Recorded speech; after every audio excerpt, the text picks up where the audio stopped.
Hey everyone, it's Samantha. Today we're going to be continuing into our spiritual discipline daily devo, and today we're going to be talking about solitude.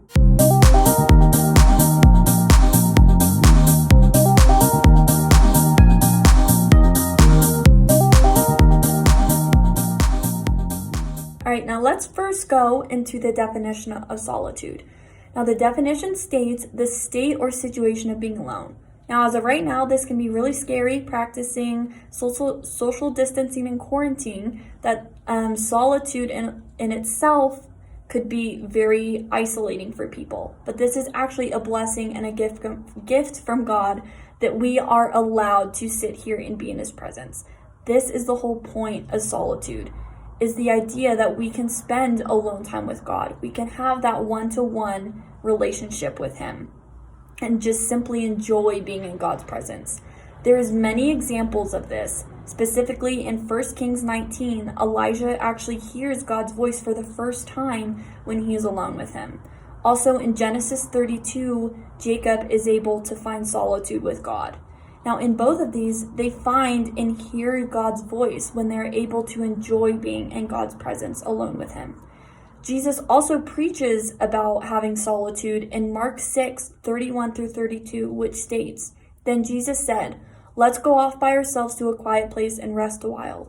He said this because there were so many people coming and going that Jesus and His apostles didn't even have time to eat. So they left by boat for a quiet place where they could be alone." Now, specifically in this, Jesus says, let's go off by ourselves to a quiet place and rest a while. God wants us to be able to rest in His presence, to get away from all the busyness and stuff that's happening in our lives and just enjoy being in His presence. Now, the three important aspects that I thought were most important in being in solitude and why we should spend solitude, first is it clears the storm.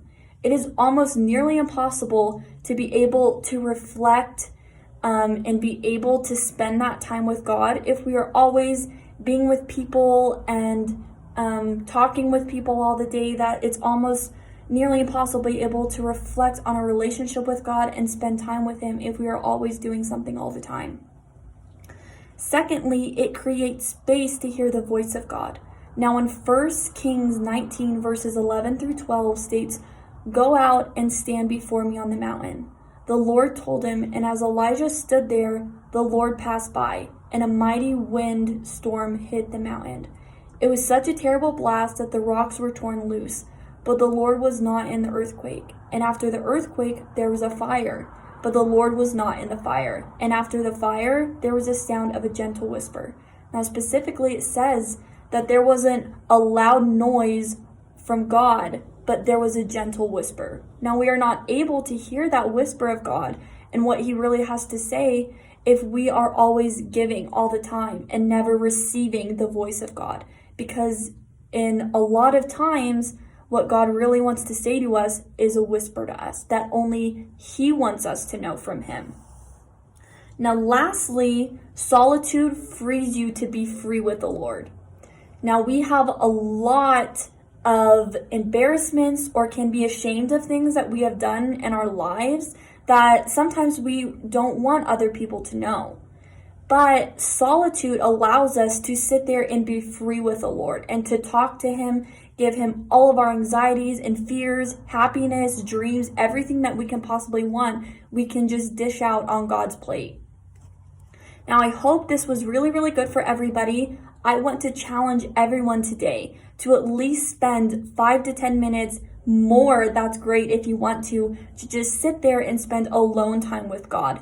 Talk to Him, receive what He wants you to do in your life right now, and just to be in God's presence and enjoy that. Now, I hope everybody has a good week, and thanks for listening. Bye, guys.